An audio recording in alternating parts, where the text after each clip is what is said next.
Prvo vprašanje danes pa je, zanima me vaše stališče AEQ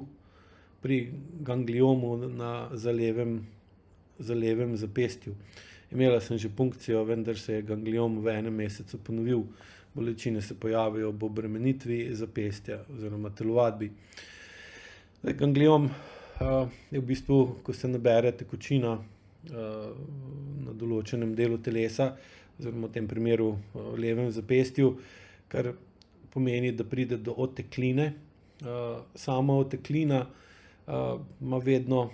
enako funkcijo z vidika strukture in funkcije telesa, in to je, da oteklina v bistvu onemogoči dotakratno uporabo tega dela telesa, v tem primeru recimo govorimo o levi roki ali pa še bolj natančno o levem zapestju, kar pomeni, da ta oseba, ki dobi oteklino, zdaj lahko je to tudi zvin gležnja ali močen udarec v določen del telesa, kjer pa pride do otekline, more spremeniti uporabo tega dela telesa, zaradi tega, ker sama oteklina, seveda, kar je čisto logično, bistveno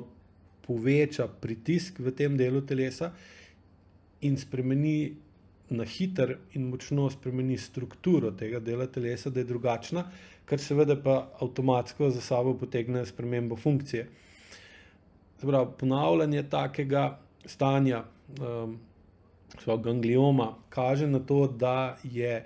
levo zapestje preobremenjeno in zlorabljeno, oziroma da se ga uporablja v nasprotju z njegovo funkcijo in seveda tudi strukturo, kar za sabo potegne, da mora priti do spremembe strukture in ta sprememba strukture dobi pol ime gangliom. Jasno je, da tudi če pride do punkcije in se ta tekočina odstrani, ne odstrani se pa vzrok, zakaj je prišlo do spremembe strukture skozi nabiranje tekočine, da se bo pač ponovila situacija, ker ne more se ne ponoviti, če ne odpravite vzroka. Zdaj, levo zapestje ima funkcijo, da močno vpliva na prenos kinetične energije iz leve dlani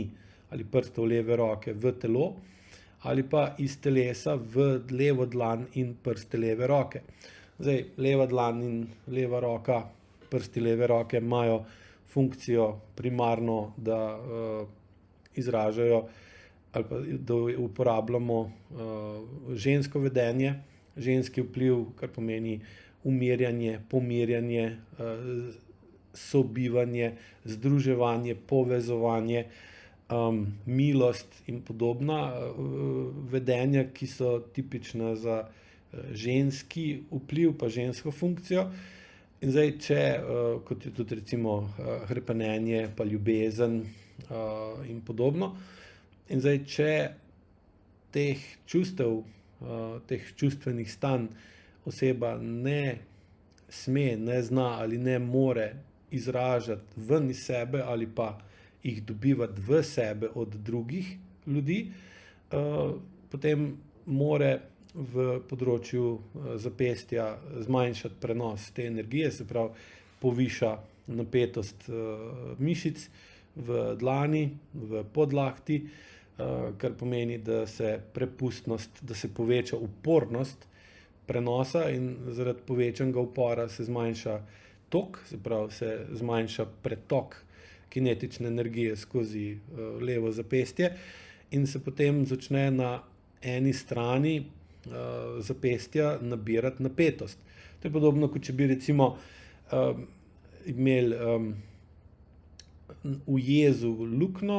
s katero bi spuščali vodo, in če bi vodo spuščali v enaki količini, kot priteka na drugi strani jezu,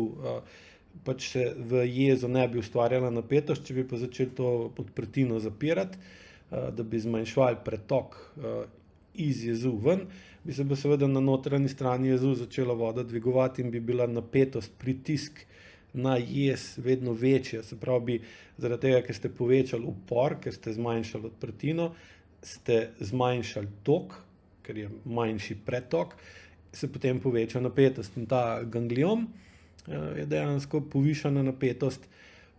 na eni strani zapestja. Zdaj treba bi bilo videti, na kateri strani zapestja je, ali na tej od zapestja proti komolcu. To običajno pomeni, da kinetično energijo ne spuščate iz telesa proti roki, proti prstom. Če pa recimo na strani od zapestja proti prstom, pomeni pa, da se blokira pa vhod te energije skozi roko v vas. Potem bi bilo pa treba to z individualno obravnavo ali pa recimo z zniževanjem senzorno-motorne amnezije, kar je funkcija AEQ-VAI, toliko zmanjševati vašo senzorno amnezijo, da bi se začeli zavedati teh pretokov energije, jih bolj čutiti, kaj se dogaja v levi roki, kdaj, zakaj, kdo je tam, kakšne besede, kakšni so občutki, in bi pa v bistvu vedno bolj razumeli, zakaj imate ta ventil, recimo mu priprt oziroma zaprt, in potem seveda greste v spreminjanje odnosov, prvo pri sebi, da ugotovite, zakaj določeno vedenje ne spustite ven ali pa ga nočete vzeti noter, kje je prišlo do zlorab v preteklosti, da ste sami razvili ta vzorec ali ste ga pa podedovali, prenesli od nekoga drugega, običajno od mame. Če je na levi strani, ni pa nujno. In potem greste lahko v postopno spremembo teh mišičnih napetosti, začnete vedno bolj sproščati mišice v levi strani telesa, v levi rami, leva stran prsnega koša, in greste pa dol proti zapestju pa proti roki. In se začne pretok po levi roki vedno bolj normalizirati, kar seveda za sabo potegne tudi, da vi bolj močno čustva ali izražate skozi levo roko drugim, se pravi, bojo na vaš dotik drugače se odzvali kot prej, bojo začutili, da je v dotiku še kaj druga. Seveda tukaj ne smem pozabiti, da obstajajo tudi negativna ženska čustva in žensko vedenje, kot so zavist, ljubosumnost, zloba, pretkanost, premetenost in podobne stvari, ker jih dostikrat tudi recimo moramo držati v sebi ali pa nočemo čutiti, da oseba, od katere smo odvisni, lahko tudi v otroštvu, da ima v sebi polno takih čustev, od strahu naprej, dvoma in podobno. In ko se dotikamo te osebe, sploh ko smo otroci, pa imamo še te stvari bolj pretočne,